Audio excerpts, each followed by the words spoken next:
Hey everybody, this is a clip from the latest episode of The Randy Rhoads Show. If you want the full episode, you can watch live on Mary had a little man.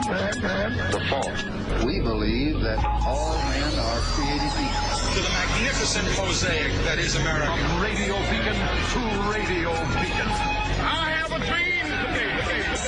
Change has come to America. Believe me. Knock, knock.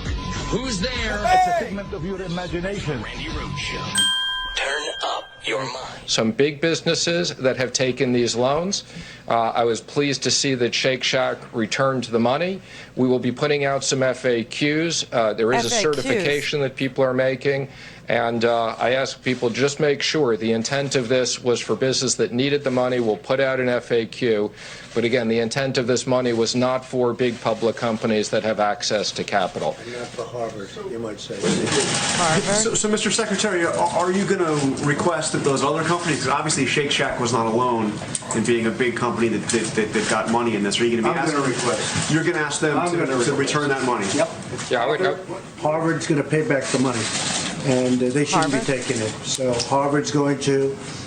You have a number of, I'm not going to mention any other names, but when I saw Harvard, they have one of the largest endowments anywhere in the country, maybe in the world, I guess, and they're going to pay back that money. Oh my God. All right. So hundreds of millions of dollars of PPP, money meant for mom and pop, Main Street, small businesses. The emergency funding has been claimed by Gigunda, publicly traded, awash in cash companies. In fact, 243 million of the 349 million that was put out there for small companies like yours, like mine, like hair salons, nail salons, the neighborhood, butcher, the baker, the candlestick maker. Yeah, 243 of the 349 million went to publicly traded companies, according to Morgan Stanley. Several of these companies, and if you check my Twitter feed, there's a lovely graphic of who they are. They are worth more than $100 million. Several of these companies' market values are above $100 million. You know about the restaurant chains with millions in assets that just vacuumed up all the PPP money while quality independent restaurants are going under. So that, you know what, everybody, when we decide to go back to normal, we'll have crappier food. Hey, that's good. But you could look at the names of some of these companies. The number one recipient was a company, I'm looking at my Twitter feed right now, at Randy Rhoads, a DMC Global. DMC Global. The market cap on this company is $405 million. And they were able to scam $6.7 million of money that was meant for me. That was meant for small businesses. Why didn't anybody catch that? Could we just have like a general rule about this money? Like if you have international or global in your name, you should automatically be like spit out of the machine. Shouldn't we have that? Like transnational anything? No. Bambini's Pizza, you know what I mean? Right? They're closed down, and they're Brett's favorite. They're absolutely. I mean, if the name of your company is like Megacorps, I mean, couldn't we just all agree that should just be spit out? I'm so sorry. I mean, worldwide, these are like, these are red flags. Reject any company with international in its name. I mean, that way we can keep the International House of Pancakes from, stealing the money from, a little diner in Queens. Best breakfast in the world.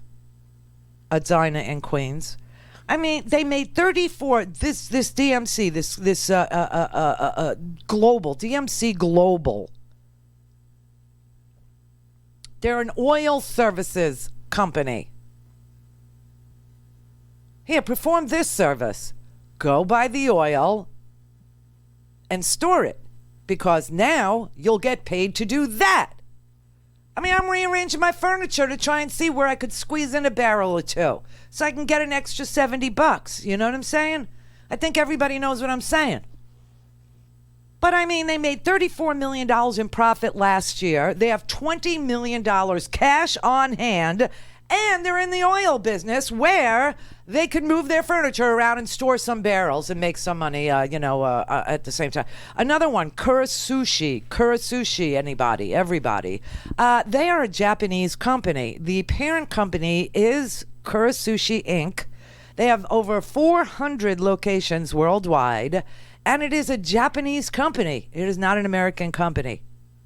Now, it has these revolving sushi belts that literally operates on, apps and stuff. So you make your reservation through an app, you do your ordering on your tablet or on your phone or whatever, and then you go in and there's a little belt and you take your little raw fish off the belt. Oh, that sounds so delicious and safe completely. But how much operating costs could they possibly have with personnel when everything is automated over there? But they applied, they have,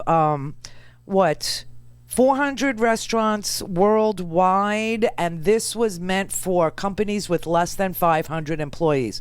So you do the math, everybody. You do the math. They will not disclose its total number of employees, but it's got a market value of $82 million as of April 21st. And just this month, they reported cash on hand, cash reserves of $24 million and zero debt.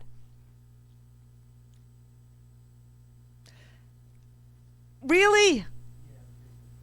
Their market value is $82 million. They got $6 million out of the small business relief package. Hallandor Energy. It's a coal mining company. Okay, you know who their lobbyist is? This is an interesting question because it's when you live with an ex-lobbyist, and I do. Okay, 37 years, Howard was a lobbyist, a big one, a huge one, okay? And the first thing he said when I showed him this list of companies, he said, you got to do the research, you got to find out who their lobbyists are and expose them. And I said, well, you know how hard that is? I mean, this list is huge. It's super long of companies that scammed millions and multiple millions of dollars when their market value is, over 10 million, over 100 million, over 24 million, over 82 million, no debt whatsoever. And they're getting, it's basically a grant. They're getting these grants of $6, $7, $10, $20 million. We all know about Ruth's Chris, right? $20 million. And it's supposed to be for people with less than 500 workers, right? Hallandor Energy got $10 million. $10 million. So I said, all right, let me just coal mine. This shouldn't be too hard to figure out, because it's not that giant a bit.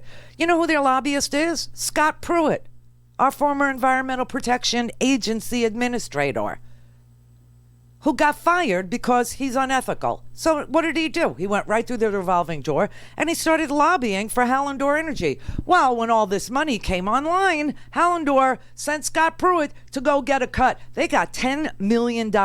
And the company's former, and whenever you see government relations is the fancy name on the business card of a lobbyist. Okay? And their former government relations director now works at the Energy Department. So Pruitt was at EPA and now works at Hallandor, and their former lobbyist works at the Energy Department. Say, there can't be some slimeball activity in that particular $10 million loan, can there? Well, let's see. They have 768 employees. There was a carve-out. Scott Pruitt put it in there. You can just take that to the bank that said energy companies, coal mining companies, they can apply if they have up to 1,500 employees. So they got $10 million. What the? Go to randyrhodes.com for the whole thing and a podcast. Buy a stinking podcast.